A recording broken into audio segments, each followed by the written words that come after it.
Breast tightening ಮಾಡಿಸ್ಕೊಳ್ಬೇಕು, ಸರಿಯಾದ ಜಾಗ ಯಾವುದು, ಸೊ ಸರಿಯಾದ ವೆಲ್ನೆಸ್ ಸೆಂಟರ್ ಯಾವುದು ಅನ್ನುವಂಥದ್ದು. ಈಗ ಜಾನ್ಸಿ ಮುತ್ತಪ್ಪ ಅವರಿದ್ದಾರೆ, ನಾನು ಮಾತಾಡಿಸ್ತೇನೆ. ಮೇಡಮ್ ಹೇಳಿ, ಬ್ರೆಸ್ಟ್ ಟೈಟ್ನಿಂಗ್ಗೆ ಸೊ ಇವಾಗ ಹೆಣ್ಮಕ್ಳು ಎಷ್ಟು ಮಹತ್ವನ ಕೊಡ್ತಾ ಇದ್ದಾರೆ? ಇವಾಗಿದ್ದ ಲೈಫ್ ಸ್ಟೈಲಲ್ಲಿ ನಾನು ಜನರಲ್ ಆಗಿ ಹೇಳಬೇಕು ಅಂತ ಹೇಳಿದರೆ, ನಾವು ಪ್ರತಿಯೊಂದು ಭಾಗವನ್ನು ಸಹಿತ ಅದು ಮೇಲ್ ಆಗಿರಲಿ ಫೀಮೇಲ್ ಆಗಿರಲಿ ಮೇಕ್ ಓವರ್ ಮಾಡ್ಕೊಳ್ಳೋದು ರೂಢಿ ಆಗಿಬಿಟ್ಟಿದೆ. ಅದು ಯಾವುದೇ ಥರದ ಕೆಲಸ ಆಗಿರಲಿ, ನಾವು ಮಾಡ್ತಾ ಇರೋದು ಯಾವುದೇ ಫೀಲ್ಡಲ್ಲಿ ನಾವಿರಲಿ, ನಮ್ಮನ್ನು ನಾವು ಗ್ರೂಮಿಂಗ್ ಮಾಡ್ಕೋಬೇಕು, ನಮ್ಮನ್ನು ನಾವು ನೋಡ್ಕೋಬೇಕು, ನಮ್ಮನ್ನು ನಾವು ಶೇಪ್ ಅಪ್ ತಗೋಬೇಕು, ಮೇಕ್ ಓವರ್ ಮಾಡ್ಕೋಬೇಕು ಅಂತ ಹೇಳೋದು ಎಲ್ಲರ ಹತ್ರನೂ ಇದೆ. ಅದು ಹೆಣ್ಮಕ್ಳಿಗೆ ಒಂದು ಸ್ವಲ್ಪ ಜಾಸ್ತಿನೇ ಇರುತ್ತೆ.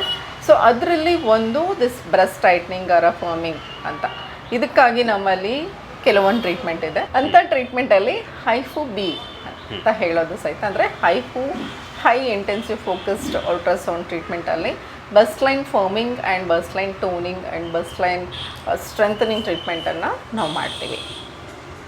ಓಕೆ, ಸೊ ಅಂದರೆ ಇದು ಯಾಕಾಗಿ ಮಾಡಿಸ್ಕೊಳ್ಬೇಕು ಅನಿಸುತ್ತೆ? ಕೆಲವು ಹೆಣ್ಮಕ್ಳು ಇದಕ್ಕೆ ಮುಂದೆ ಬರ್ತಾರಾ, ಹೇಗೆ? ಓಕೆ, ಬ್ರೆಸ್ಟ್ ಟೈಟ್ನಿಂಗು ಯಾವ ರೀಸನ್ಗಾಗಿ, ಏನಕ್ಕಾಗಿ ಅಂತ ಹೇಳ್ತೀರಾ? So again there are plenty of stages ಒಬ್ಬ ಹೆಣ್ಮಕ್ಳಿಗೆ ಬರುತ್ತೆ. ಅದು ಎಗೇನ್ ಒಬೆಸಿಟಿ, ದಪ್ಪ ಆಗೋದು ಅಥವಾ ಸಡನ್ನಾಗಿ ಸಣ್ಣ ಆಗೋದು, ಇದು ತುಂಬ ಮೇಯ್ನಾಗಿ ಕಾಡುವಂತಹ ಪ್ರಾಬ್ಲಮ್ ಪ್ರತಿಯೊಂದು ಹೆಣ್ಮಕ್ಳಿಗೂ. ಸೊ ಇದರಿಂದನೂ ಸಹಿತ ಬಸ್ಟ್ ಲೈನ್ ಸ್ಯಾಗಿಂಗ್ ಆಗುವ, ಜೋತ್ ಬೀಳುವಂತಹ, ಲೂಸ್ ಆಗುವಂತಹ ಚಾನ್ಸಸ್ ಇರುತ್ತೆ. Then after delivery breast feed ಹಾಲು ಕೊಡಿಸಿ ಆದಮೇಲೆ, ನಿಲ್ಲಿಸಿ ಆದಮೇಲೆ, then also it is tightening and toning loosening ಆಗುವಂತಹ ಚಾನ್ಸಸ್ ಇರುತ್ತೆ.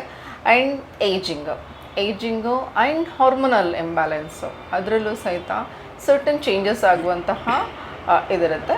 ಸೊ ಇಂಥದ್ರಲ್ಲಿ ಟೈಟ್ನಿಂಗ್ ಟೋನಿಂಗ್ ಆಗಬೇಕು ಅಂತ ಹೇಳಿದಾಗ ಸ್ವಲ್ಪ ಮಟ್ಟಿಗೆ ಲಿಫ್ಟ್ ಆಗಬೇಕು. There is a point to be noted, ಸ್ವಲ್ಪ ಮಟ್ಟಿಗೆ ಲಿಫ್ಟಿಗೆ. ಯಾಕಂತಂದರೆ ಇದು non invasive treatment, there is no any surgery, there is no any injections, ಯಾವ ಥರ ಇದಿರಲ್ಲ.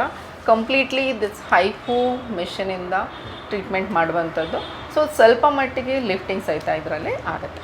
ಓಕೆ, ಈಗ ನೀವು ಹೇಳಿದ ಬ್ರೆಸ್ಟ್ ಫೀಡಿಂಗ್ ಆದಂಥ ಹೆಣ್ಮಕ್ಳಿಗೆ ಸ್ವಲ್ಪ ಅದು ಲೂಸ್ ಆಗಿರುತ್ತೆ ಅಂತ ನೀವು ಹೇಳಿದ್ರಿ. ಹಾಗೆ ಕೆಲವೊಂದು ಸಲ ಹಾರ್ಮೋನ್ ಇಂಬ್ಯಾಲೆನ್ಸ್ನಲ್ಲೇ ಹೆಣ್ಮಕ್ಳಿಗೆ ಕಾಲೇಜ್ ಡೇಸ್ನಲ್ಲೇ ಸ್ವಲ್ಪ ಇದಕ್ಕಿಂತ ಜಾಸ್ತಿನೇ ಇರುತ್ತೆ, ದೇಹದ ಇದಕ್ಕಿಂತ ಜಾಸ್ತಿನೇ ಇರುತ್ತೆ, ಅಂಥವ್ರು ಕೂಡ ಇಲ್ಲಿ ಮಾಡಿಸ್ಕೊಳ್ಬೋದಾ? HIFU B is not for a reduction, it's exactly ಇದು ಕಡಿಮೆ ಮಾಡಲಿಕ್ಕೆ ಅಥವಾ ಜಾಸ್ತಿ ಮಾಡಲಿಕ್ಕೆ ಅಂತ ಅಲ್ಲ.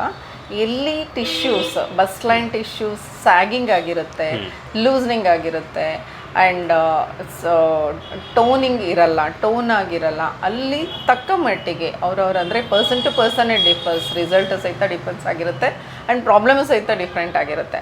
ಸೊ ತಕ್ಕ ಮಟ್ಟಿಗೆ ಇದರಲ್ಲಿ ಚೇಂಜಸ್ ಕಾಣಿಸ್ಕೊಬೋದು ಈ treatment. Okay, totally breast lifting ಅಂತ ಹೇಳ್ತೀರಿ? ಹೌದು, lifting and firming. It is all like there is a ಸ್ವಲ್ಪ ಚೇಂಜಸ್ ಇರುತ್ತೆ.